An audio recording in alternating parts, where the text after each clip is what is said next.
Greetings everyone, wherever you're joining me from. My name is Maxwell Kayesi. I'll be bringing to you a concept in physics under electrostatics to capacitors and capacitance. Having looked at these concepts in your elementary high school years, under electrostatics 1, you looked at types of charges, that is origin of charge, and how we can be able to determine quantity of charge on a body. We are going to explore further into another application in this broad topic on electrostatics, that is capacitors, and we shall therefore be looking at types of capacitors, and later on into the content, we'll explore capacitance. Welcome. We have been able to interact with capacitors before. Probably maybe we find them in circuit boards, we find them in our electronic gadgets such as radios, television, computers. On the board, you can see a slide that is displaying different types of capacitors, or what we can say are the normal capacitors that we find in our day-to-day interaction with electronic devices. And therefore, into the details before we go and explore on what capacitors are, it's good for us to look at what is a capacitor and the types that there is in context. Welcome, and be with me as I take you through this concept on capacitors. So for us to understand what a capacitor is, I want us to briefly watch a simple video that is trying to elaborate to us how capacitance arises and what makes up a capacitor.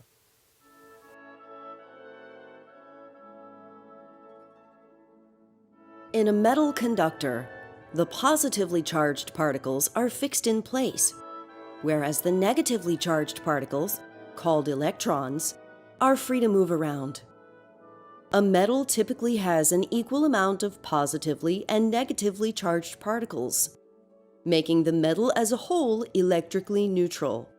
If we apply a force trying to push extra electrons into this metal plate, we will not be successful, because particles with the same charge repel one another. If extra electrons accumulate inside the metal plate, they will repel each other and repel any of the new electrons trying to enter. Therefore, even if we apply a force, the metal will remain electrically neutral.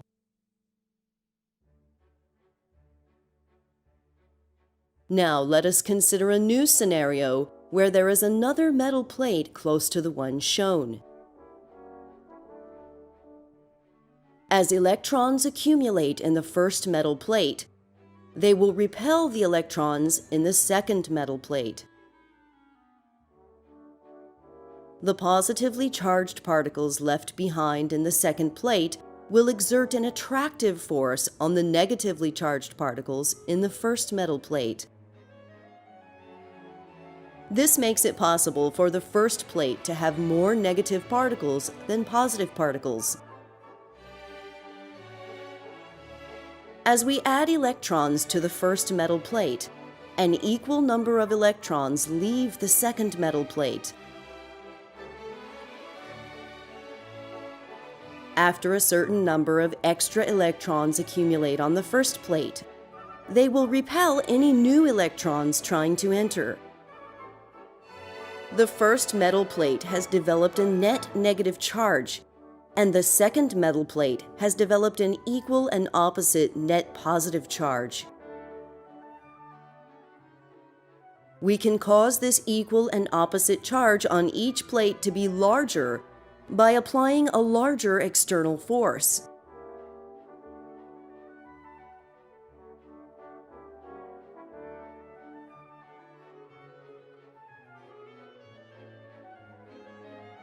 If we remove the external force we are applying, the extra electrons in the first metal plate will continue to repel one another.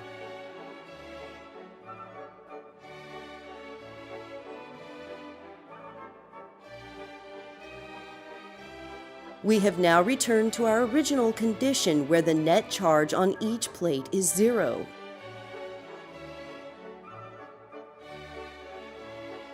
The two metal plates are what we call a capacitor. Note, voltage is shown upside down in this video because the blue arrows will show electron flow.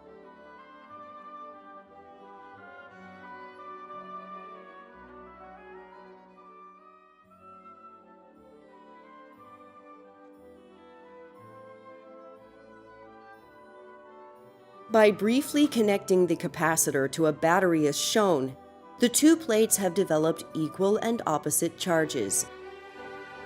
If we then connect the capacitor across the light bulb, all the extra electrons in the negatively charged plate will move to the positively charged plate through the light bulb.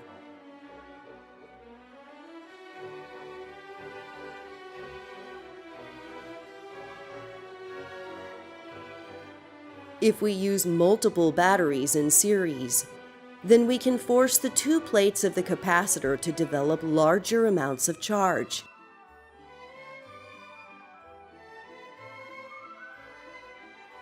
When the capacitor is charged, its voltage will be the sum of the voltages of all the batteries.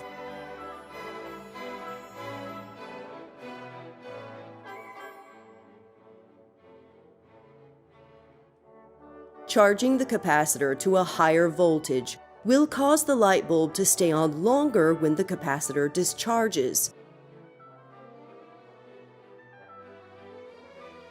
Now suppose that we increase the areas of the two metal plates.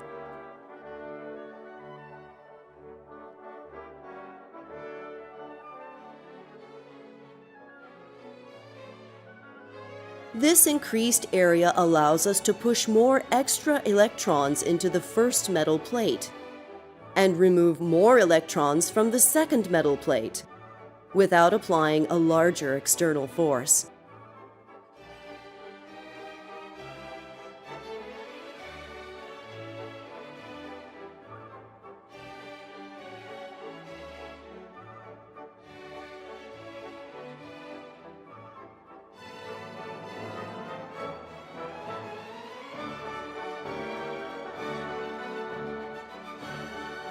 When a larger capacitor is connected to our battery, it'll take longer for the capacitor to charge to the voltage of the battery.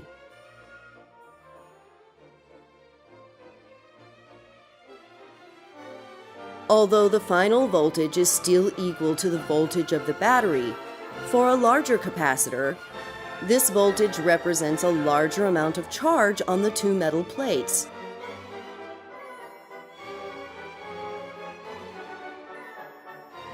The larger capacitor will take longer to discharge through the light bulb, thereby allowing the light bulb to stay on longer.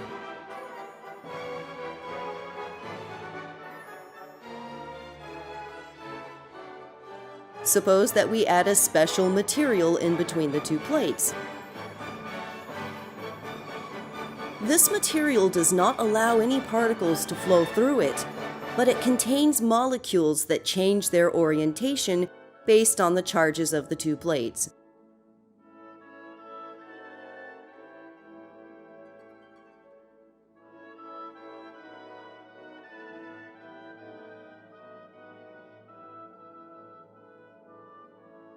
These molecules exert forces that attract more electrons to the negative plate, and that repel more electrons from the positive plate.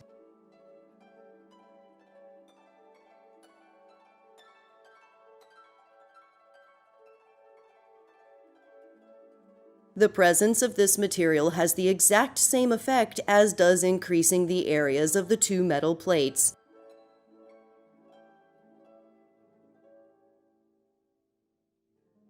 This allows the two plates to develop larger net charges for the same amount of applied voltage.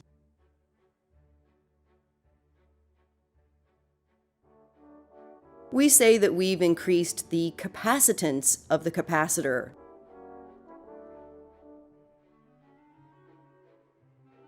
There is also a third way to increase the capacitance of a capacitor.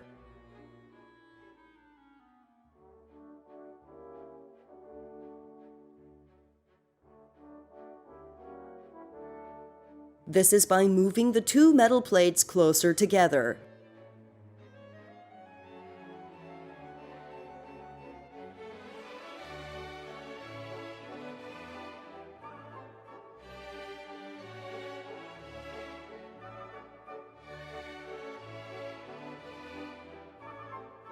Because the two plates are now closer together, they exert greater forces on each other's electrons. This attracts more electrons to the negative plate and repels more electrons from the positive plate, allowing the two plates to develop larger net charges for the same amount of applied voltage.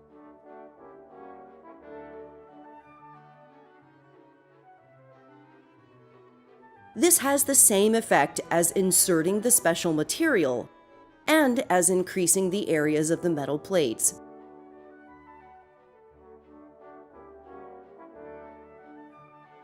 To create the largest capacitance possible, we want to make the areas of the plates as large as possible, insert the special material in between the plates, and move the two plates as close together as possible. The larger the capacitance, the more energy will be stored for the same amount of voltage. That simple video has been able to illustrate to us what a capacitor is, how a capacitor is able to function, and looked at further, as we shall be exploring later, on the factors that affect the capacitance of a capacitor. So back to our key question, what is a capacitor? A capacitor, we can be able to define it as an electric device that is used to store charge. Now, what makes up a simple capacitor?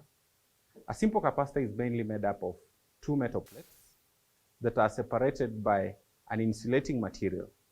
This insulating material could be plastic, air, paper, you can name them. Remember what an insulator is from your electrostatics one. Remember we said an insulator is a material that does not allow flow of charge. And therefore, if you have any two metal plates that are connected to two terminals, and in between them, there is what we refer to as an insulator, may it be paper, plastic, then we can be able to make a simple capacitor. This insulator that is in between the two metal plates that make up a capacitor, we refer to it as a dielectric. And therefore, what are the types of capacitors? Now, the type of capacitor depends on the type of the dielectric that has been used in it. And this leads us to three main categories of capacitors. Namely, we have paper capacitors. A paper capacitor simply means that the capacitor has paper as its dielectric. That is the insulating material between the metal plates. We have what we refer to as electrolytic capacitors. An electrolytic capacitor is made up of an electrolyte between two metal plates, as we shall explore later on. And then we have what we call the variable air capacitors. These are capacitors that are made up of air in between metallic plates that are overlapping each other. So we are going to be exploring each of these three categories of capacitors in our next slide. So a paper capacitor. What is a paper capacitor? We have already said that a paper capacitor will consist of a paper as the dielectric. However, you realize that a simple capacitor has very small amount of quantity of charge it can be able to store. Therefore, to increase the quantity of charge a capacitor can be able to store, as in the paper capacitor you can see on the slide, we have strips of metal that are in between wrapped with a paper, and then they are rolled into a cylinder. The rolling them into a cylinder simply increases the surface area onto which charge can be able to be stored. And as we shall look at it later on, you realize that these capacitors have a very, very high capacitance because they can be able to store a lot of charge. Remember, the dielectric material in the paper capacitor is simply a piece of paper. Electrolytic capacitor, on the other hand, this is a capacitor that is made up of two metal plates, and in between them, we introduce what we call an electrolyte. An electrolyte is simply a liquid that can be able to conduct electricity. In most cases, these liquids are ionic in nature. A very good example of an electrolytic capacitor is when a DC current is passed between aluminum foils, which have been dipped in a compound we call aluminum borate. Now, when this DC current is passed through the aluminum borate, we have a layer of aluminum oxide deposited on the positive plate. Positive plate here means a plate that has been connected to the positive terminal of a battery or a cell.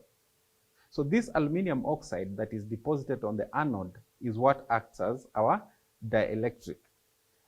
These electrolytic capacitors will always have a specific negative terminal and a specific positive terminal. It is always good for you to follow the terminals when you are connecting it to a battery. Else, when you reverse the polarities or when you reverse the terminals, it can lead to the aluminum oxide, which is the dielectric, decomposing and therefore rendering the capacitor useless. Therefore, looking at examples of an illustration of electrolytic capacitors. On that slide that you can be able to see, we're saying that these two metal plates, what you can call the cathode, and this other metal plate, which you can call the anode, in between them, there is an electrolyte. When current is passed through these plates, or when plates are connected to a source of current, the aluminum oxide forms on the anode on this side. So this layer of aluminum oxide is what will act as our dielectric.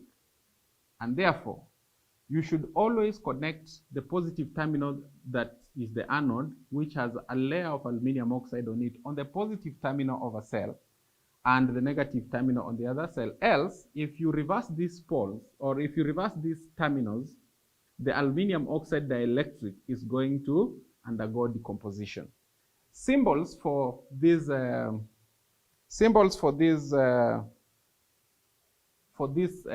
of electrolytic capacitor are as shown on the far right. You can see, you can either represent it that way or the other way.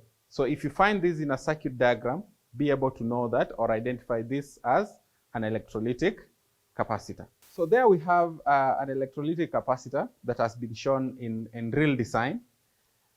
You can see clearly that we have this side, this terminal, labeled as negative. You'll always find it indicated negative, negative, either from bottom up or just a big sign to show that the negative terminal is this and the positive terminal is on the other side. So in this case, remember to always ensure that you have the correct terminals. Something else about electrolytic capacitors, they have what we call the working voltage. Beyond this voltage, the dielectric becomes a conductor. So if an electrolytic capacitor has been indicated, for instance, in our case, the working voltage here is 16 volts. If you connect this beyond 16 volts or a voltage above 16 volts, the capacitor becomes a conductor, because that means our dielectric will be decomposed. The third type of capacitor we'll be exploring today is the variable air capacitor. A variable air capacitor is made up of metallic plates, or else what we refer to as vents. These vents are connected to a central shaft, or what we can call an axle. And in between the vents, or in between the metal plates, there is air, such that when you rotate this shaft, the metal vents will always overlap with each other, and therefore bringing about varied capacitance. Where do we find a variable air capacitor commonly being used? A variable air capacitor is mainly used in tuning radio signals. In that radio you have at home, when you look at the tuning knob, that is basically what we call a variable air capacitor, in order for us to get different capacitance and therefore tuning into different frequencies that you find on your radio. The diagram is as shown on that slide, as you can see. And therefore, basically what we have here, the dielectric in variable air capacitor is air. Why we are calling it variable is because we can be able to vary the capacitance of this type of capacitor. The next concept I want us to explore today is, how do we charge and discharge a capacitor? Charging a capacitor basically means connecting a capacitor to a source of current. Could it be a cell or a battery? depending on the working voltage of the capacitor. Discharging a capacitor simply means now you are using a capacitor to connect it to a load. A load in this case could be a bulb, it could be a resistor, or it could be anything else that can use up electric charge. And therefore, the first concept we will explore when charging a capacitor. On the slide, we have a diagram on the far right that has a circuit. In that circuit, we have various components. We have our capacitor at that point. We have our milliammeter at this point. We have a source of current at this point. In this case, this is a cell with clearly marked terminals. Then we have our load at this point, which is symbolized by R or a resistor. And then we also have a voltmeter on the far end that is going to be measuring voltage drop across this capacitor on charging and discharging. Something unique in the circuit, we have 2 points on the switching such that there is a point A, such that when the switch is at point A, what does it mean? That current is flowing, conventional current is flowing from that end up to this point into our milliammeter and into our capacitor and completes that way and back here. So in the previous video that we saw at the beginning of the class, we saw that when you have a positive terminal connected to one plate of the capacitor, when we have a positive terminal connected to one plate of the capacitor, this terminal rather becomes positive, and this one becomes negative because it's connected on this end. Well, what happens when you connect a cell to a capacitor? To rephrase what we learned in the video is that electrons from the negative terminal will flow to this plate of the capacitor. Now, when they flow to this point of the capacitor, they will be able to repel electrons from the positive plate to flow in that direction. So electrons leaving the positive plate will leave a positive charge at this point, and this other point will have a negative charge. From our electrostatics one, you'll realize that when we have 2 charges close to each other, positive and a negative, we develop what we call an electric field. Will develop between these two plates. And when an electric field develops between these 2 plates, therefore we have a potential difference that can be measured using this voltmeter when it's connected across the capacitor. So basically, when connecting current to this capacitor, you are simply moving electrons from the negative terminal of the source to this one plate, and electrons leaving the positive plate to the terminal of the battery. And therefore, during charging, what happens to the charging current? What happens to the charging voltage? On this graph, we have a graph of current against time as the capacitor is charging. You realize that initially, the ammeter will record maximum. The ammeter will record the maximum current. If the cell was, let's say, giving us a current of 0.4 amperes maybe, initially, when you switch on the switch at point A, the ammeter will record 0.4 amperes or milliamperes or 1 milliampere. In this case, this is our ammeter.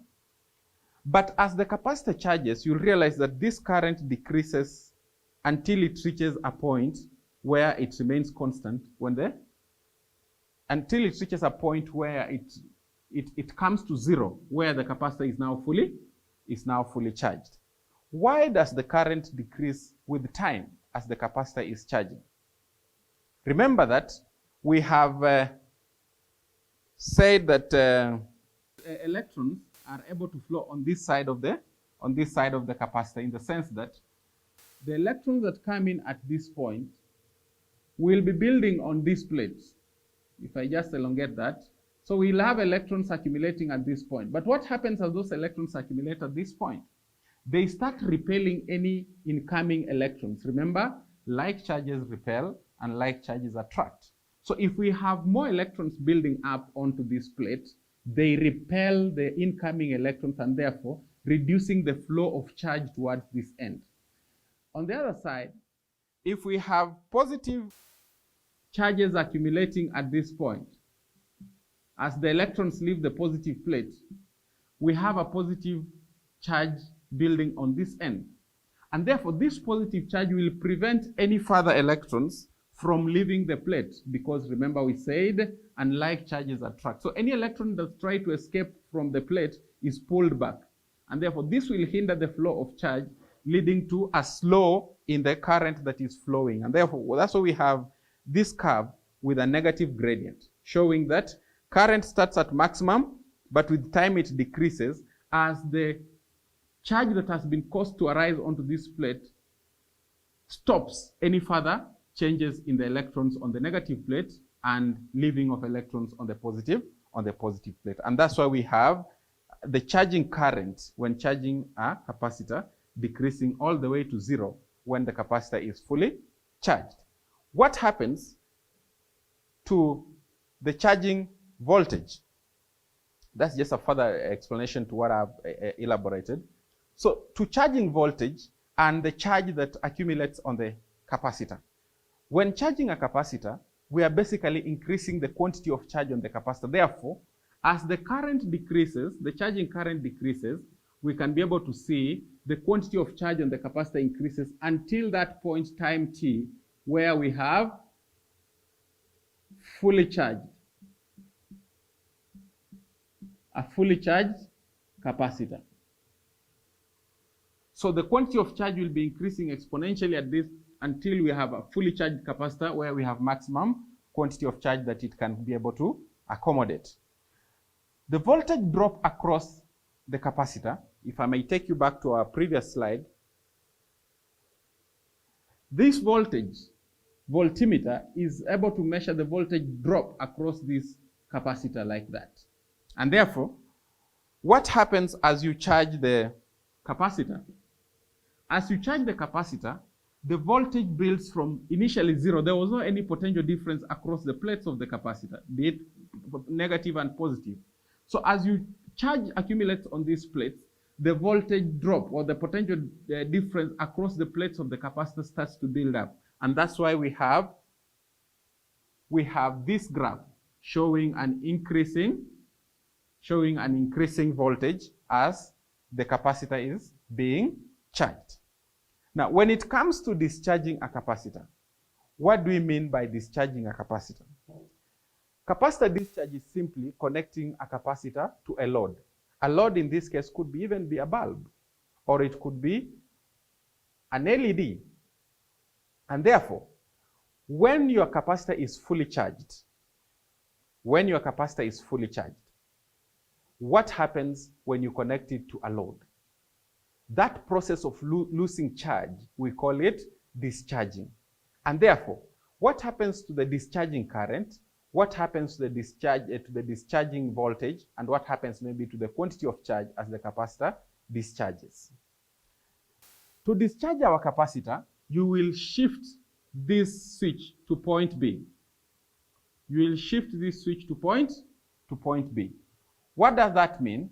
It means that our circuit breaks at A and connects at B, like that. So our switch at point B like that. Discharging a capacitor simply means that you are connecting a capacitor to a load. A load in this case could be a bulb, it could be an LED, it could even be a resistor, as seen in our circuit diagram. Now, what happens when you connect a capacitor to a load? The capacitor loses its quantity of charge that it had gained earlier when you are charging it. So what is the difference in the charging current? What is the difference in the discharging current? What's the difference in the discharging voltage and the quantity of charge the capacitor had acquired initially? Now, our next slide, we are looking at what happens to discharge a capacitor. Back to our circuit diagram. Remember, initially in charging our capacitor, we switched at point A to connect the capacitor to this source of current. But now we want to discharge this capacitor by changing the switch to point B. Changing the switch to point B means a gap has been introduced. Therefore, no current flows to to the capacitor through the ammeter. Meaning that if the capacitor had acquired enough charge, and then you shift the switch to point B, the charge it had acquired is now going to go through the load. In this case, it could be a bulb or whichever device that can be able to consume charge. So the current flowing through the ammeter, do you think there'll be any difference in the current that flows through the ammeter? Well, yes. While initially the current was flowing in this direction, during discharge, the current flows in the opposite direction.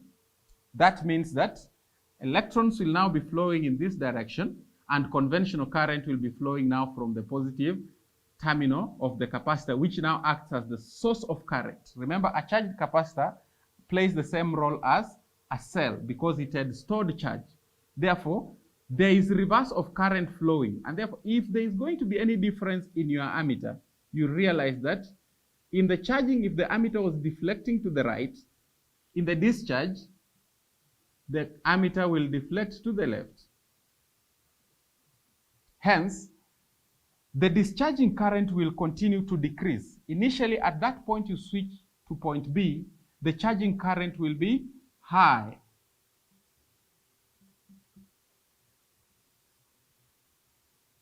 This is time. However, the difference is that in the charging current, we had a graph that looks like that. In the discharging current, we'll have a graph that looks like that. Why? Because current changes direction in the circuit. Hence, our discharging current graph will be the one shown in red. Our charging current graph will be the one shown in blue. So there we are. We are talking about discharging voltage and discharging current. The graph on the upper side, this is the discharging voltage. Remember, when the capacitor is fully charged, it will have acquired, let's say, a volt of 3 volts. Maybe to connect this. A fully charged capacitor has a potential drop of, let's say, 3 volts. And therefore, the moment you connect it to a load, in this case a bulb, a small bulb or an LED, the current starts flowing from the positive terminal of the capacitor. In this case, you're saying the capacitor is discharging. So if you are to record the voltage drop across this capacitor, when it's fully charged, the voltage is maximum, which is shown here. As it continues to supply current, the voltage drops to 0 voltage at time 5t. On the other hand, this becomes the discharging current. The current that the capacitor had acquired, or the initial current that the capacitor is supplying to the bulb is maximum. But as the capacitor discharges, the current reduces until the capacitor is fully discharged. When the discharging current is 0. What do you think the quantity of charge or the charge on the capacitor will look like in discharge? A graph of quantity of charge will look like. Think about that. Write it down somewhere or draw it. Well, a discharging capacitor, its quantity of charge will look like that. So that we have time and we have Q. So the maximum charge that it had acquired at discharge, after time t, it will lose all its quantity of charge and it will be at point 0. What is capacitance? This is another term that we need to look at with respect to capacitors. Capacitance is simply the measure of quantity of charge that a capacitor can be able to hold or to store. Or rather, we can clearly define it as the charge stored per unit voltage. When you connect a capacitor to a source of current or to a source of voltage, it is able to accumulate charge on it. The measure of the amount of charge the capacitor can store when connected to a given voltage is what we call capacitance. We can be able to express this definition by saying that capacitance is equal to quantity of charge divided by the voltage that was connected to it during charging. Remember, the SI unit of quantity of charge is the coulomb, and the SI unit of voltage drop is volts. Hence, the SI unit of capacitance could be coulombs per volt or farad. Farad named after Faraday, a great physicist who was investigating on quantity of charge. And therefore, what is 1 farad? A farad can be defined as the capacitance of a capacitor when 1 coulomb of charge causes it to have a voltage drop of 1 volt. That is, the charge that will be stored on a capacitor when 1 coulomb raises its potential by 1 volt. However, the farad is a very big unit. Hence, in most cases, we use other units of the farad or other multiples or sub-multiples of the farad. So, the sub-multiples of the farad that we have what we call a microfarad. 1 microfarad is equivalent to 1 exponential negative 6 farad. We also have nanofarad. A nanofarad is equivalent to 1 exponential negative 9 farad. And then we have what we call the picofarad, which is equivalent to 1 exponential negative 12 farads. Therefore, remember, when you get such other units or sub-multiples of the farad, know how you can be able to convert from these sub-multiples of the farad to the farad. Example, convert the following capacitance values into the SI units. The first value, we need to convert 20 microfarads. These are microfarads.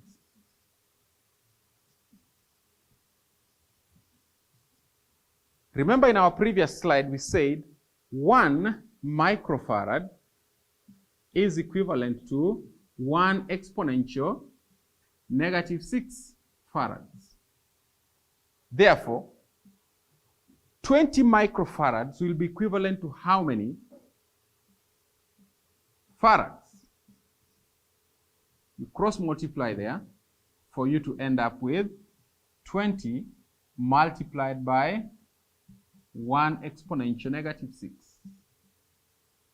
This will give you 2 exponential negative 5 farads. So 20 microfarads are equivalent to 2 times 10 to the power of negative 5 farads. Take time to complete the second example. 3,000 picofarads. What are they equivalent to in farads? Remember, 1 farad, or rather 1 picofarad, is equivalent to 1 exponential negative 12 farads. Therefore, 3,000 picofarads will be equivalent to how many farads?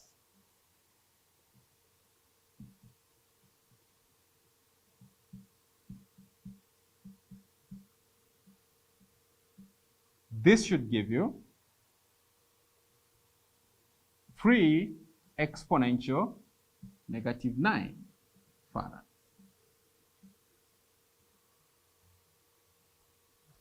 And finally, how much is 45 nanofarads in farads? 1 nanofarad is equivalent to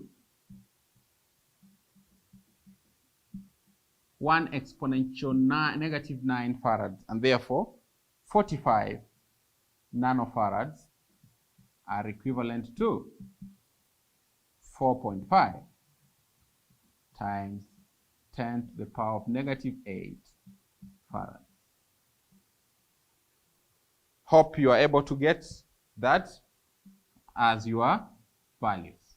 And therefore, knowing how to convert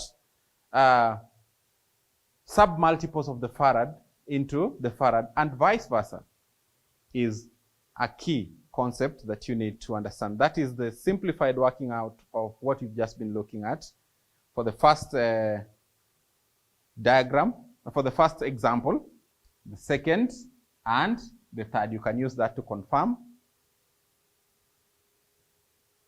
And therefore, what factors affect the capacitance of a parallel plate capacitor? Having looked at what capacitance is, are there variables that we can adjust to increase or decrease the capacitance of a parallel plate capacitor? Let's look at this brief video. Hello, we are looking at the factors which affect a parallel plate capacitor. In the textbook, this gets quite tricky. They've got a gold leaf electroscope, and they look at charging the gold leaf electroscope, and then you've got to analyze what happens to the leaves as they rise and as they fall. It's much more detailed than you need to know. For our case, all we need to have to investigate the factors which affect the parallel plate capacitor, we need a capacitance meter, which I have as part of a multimeter, and we need two parallel plates. And all I've got to do is hook them up directly. So my capacitance meter will now measure directly the capacitance of these two plates. So first factor we're going to look at is the overlap area. And I'll stay away from the theory of why one affects the other for right now. We're just going to do the experiment nice and simple. So the experiment says, or the demonstration, the theory says that as the overlap area decreases, the capacitance will also decrease. So if you can focus on the numbers there, Mark, you got that? Yeah? Yep.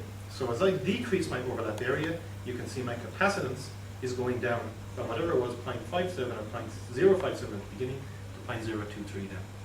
So my capacitance is proportional to the overlap area. I increase the area and we should see my capacitance going back up. And that's literally all there is to that part of the experiment. The second part is we want to show what the relationship is between capacitance and distance between the plates.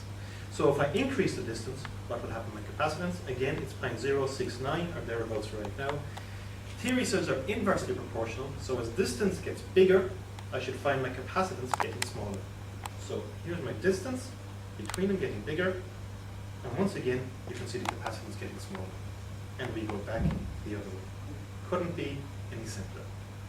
One final factor to go, and in this way you don't really have, this time you don't have to see what the relationship is, but the theory says the medium in between should affect the capacitance. So what we're going to do is literally throw in two different types of medium, two different types of plastic really, to act as a medium and just see if my capacitance changes. It's not a big deal. To make this a bit easier, I'm going to get rid of my retort stand. It will take 2 seconds. Yep. And there's 3 screws that I could change, and obviously I had to change the third one last. Okay, in this case, all I want to do is put in 2 different mediums. So this is a hard plastic. You sit it on top. Can you get a reading on the capacitance meter, Mark? Yeah? Yep. So that's 0.193, 0.194, and all I've got to do is throw in a different medium. So in this case, it's going to be a hard rubber. Ideally, theoretically, this should be the same width as the previous plastic, but all we want to see is the effect, and where it was 0.194 last time, it's now 0.364. So once again, the capacitance changes depending on the medium we've got in there. I'll spend maybe just a minute or two trying to explain the theory behind that, of why this second plate affects the first plate. And the easiest way to do that is if I imagine this capacitance meter as putting charge onto the plate. And that's literally what it is doing. So if I imagine the little pieces of plastic like that as being electrons, if I want to put on more electrons, it's difficult for me to do so because the first set of electrons are repelling because similar charges repel.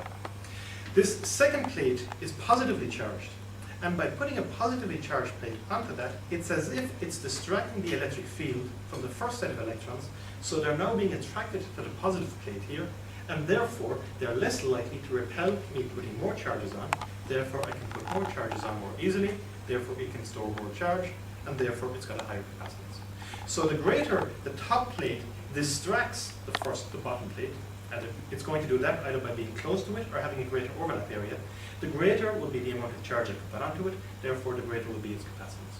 And indirectly, what this capacitance meter does is it looks at the potential difference between the two plates, it looks at the charge that it can put on them, and it says capacitance is Q, C is Q over V, so it divides one by the other, C, it divides the charge by the potential difference, and your answer is your capacitance. Okay? There's quite a bit of theory in that, and as I said, the textbook talks about quality of electroscopes, and it gets... Well, from that simple video illustrating the factors that affect capacitance of a capacitor, we can clearly understand that the capacitance of a parallel plate capacitor is affected by three main factors. One is the area of overlap between the plates. Two, the distance between the plates. And lastly, the type of the insulating material or dielectric between the plates. So how do these three factors affect the capacitance of a capacitor? We start with the first one, the area of overlap. The area of overlap between any two plates of a capacitor, if you have one of these plates of the capacitor,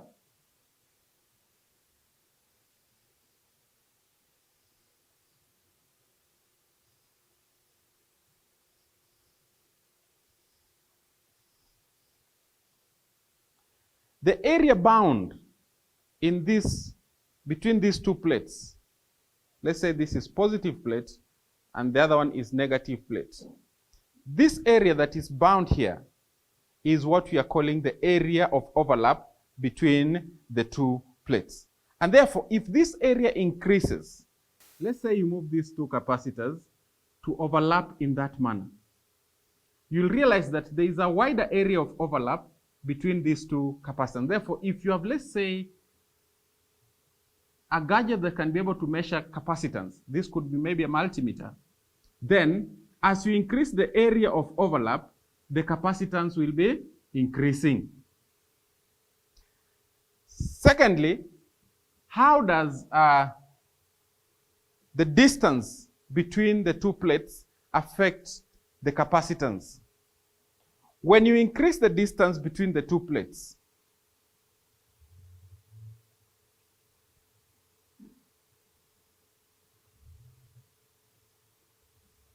this distance, always denoted in meters.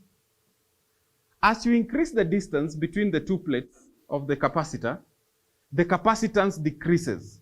Why? Remember we said when you have unlike charges developing on this capacitor plates, you'll realize that an electric field is going to exist between these plates. This electric field is much stronger when the plates are closer to each other than when they are away from each other. And therefore, when you move these plates closer to each other, reducing the distance of separation between the plates, that attraction becomes high. We have a greater attraction between these two, and therefore, you realize that the negative plate will be repelling more electrons from the positive plate that way, while this positive plate will be attracting more negative electrons on these plates. That increases the capacitance of a capacitor. Third way in which we can affect the capacitance of a capacitor is the type of the dielectric medium that we use. Different mediums have different abilities to affect capacitance.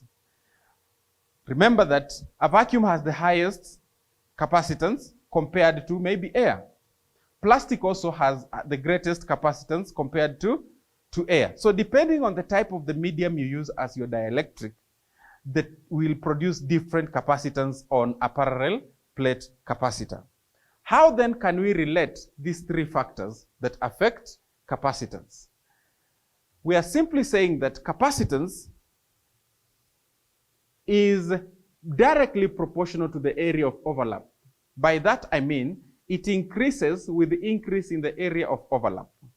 Secondly, capacitance is inversely proportional to the distance of separation between the plates of the capacitor. That means that when the distance of separation is less we have a higher capacitance than when we have a greater distance of separation. So relating these two into an equation, we are saying capacitance is equal to epsilon naught epsilon, which is a constant, directly proportional to area of overlap and inversely proportional to the distance of separation. This symbol, epsilon, is what we refer to as permittivity of the dielectric medium. The permittivity of a dielectric medium. So this equation is able to relate to us the relationship between capacitance, area of overlap, and the distance of separation. In a vacuum, that means that our dielectric medium is a vacuum. Then the value of the epsilon changes to epsilon naught, the permittivity, absolute permittivity, which is the permittivity of a vacuum and has a value 8.85 to exponential negative 12. Units for that, farads per meter. So remember, if your parallel plate capacitor is in a vacuum, that means the dielectric is a vacuum, the value of the permittivity is 8.85 exponential negative 12 farads per meter. We quickly look at an example in which we can apply just the concept preceding this slide on a relationship between capacitance, area of overlap, and the distance of separation. So I'll take you through the question.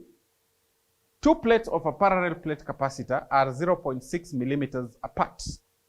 So what is 0.6 millimeters apart? This gives you the distance of separation. And each has an area of 4 square centimeters. So each of these capacitor plate has an area of 4 square centimeters. Given that the potential drop between the plates is 100 volts, calculate the charge stored in the capacitor.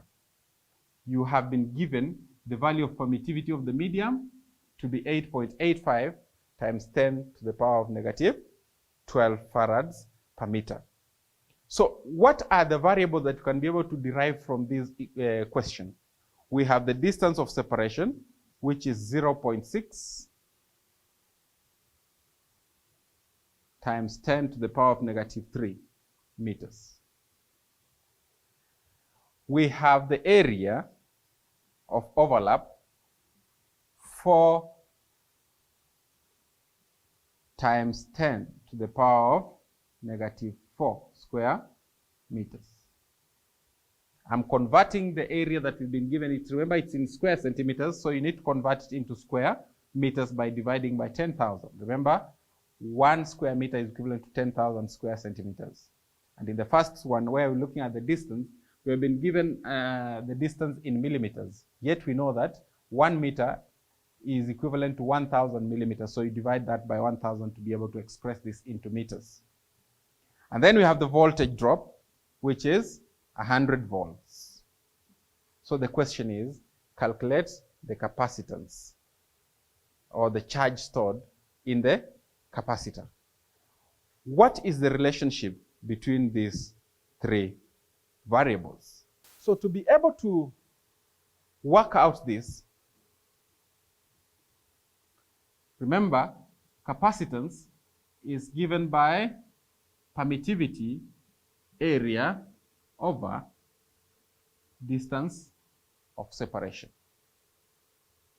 Substituting into this equation, you will end up with 8.85. Let me get a new space for that. Remember that capacitance is equal to permittivity, area of overlap, distance. So with regard to this, we have been given the value of E to be 8.85 times 10 to the power of negative 12. The area of overlap we have been given to be 4 times 10 to the power of negative 4 square meters, and the distance of separation 0.6 times 10 to the power of negative 3. So, substituting in the equation, we'll end up with capacitance as 8.85 times 10 to the power of negative 12 multiplied by area of overlap, 4 times 10 to the power of negative 4. This is 12. Then all this you divide through by the distance, 0.6 times 10 to the power of negative 3. So powers cancelling out, you'll end up with 8.85 times 4 divided by, call this 6. All this, if you cancel out those powers, you will end up with 10 to negative 16 divided by 10 to negative 4.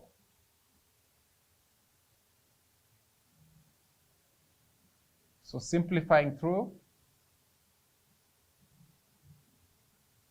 so you get the product of that very fast. Your answer should be 2 times 10 to the power of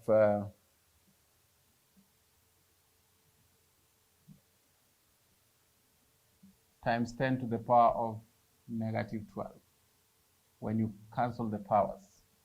So the simplification bit here, if you multiply through that,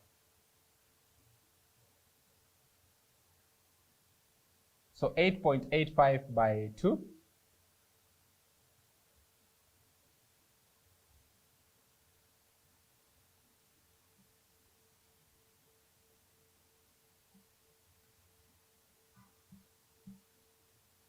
then divide through by 3. This will leave you with 5. 9. So you end up with 5.9 to the power of negative 12. What are our units? Remember, we are looking for capacitance, therefore our units will be Farad. So to sum it up, as a recap, we have managed to look at types of capacitors by first of all looking at the basic diagram of a capacitor made up of 2 plates with an insulating medium in between, that's the dielectric. Then from the capacitor, we looked at paper capacitors, which we said the dielectric medium in the paper capacitor is paper. We looked at electrolytic capacitors, where we say the dielectric medium there is an electrolyte, preferably aluminum borate. And then we have the variable air capacitor. In this case, the insulating material there, or the dielectric there, being air. So in summary, we are saying that a capacitor is a device that stores charge. The types of capacitor, we have paper capacitors, electrolytic capacitors, variable air capacitors, and then we went ahead to look at capacitance as the charge stored per unit volt, given by the equation, capacitance is equals to quantity of charge over voltage. So in your assignments, you'll be able to define the term capacitor, name 2 types of capacitors, and then determine the separation distance in that equation, in that question, given that the distance of separation between the 2 capacitors, the capacitance of the capacitor is 4.0 times 10 to the power of 12 farads, and the enclosed area is 2 square centimeters, using epsilon value permittivity to be 8.85 to the power of negative 12. So determine the distance of separation in this type of capacitor. Well, that brings us to the end of our lesson today. Any question, you can be able to channel them through, we shall be able to review them in our next episode. Thank you.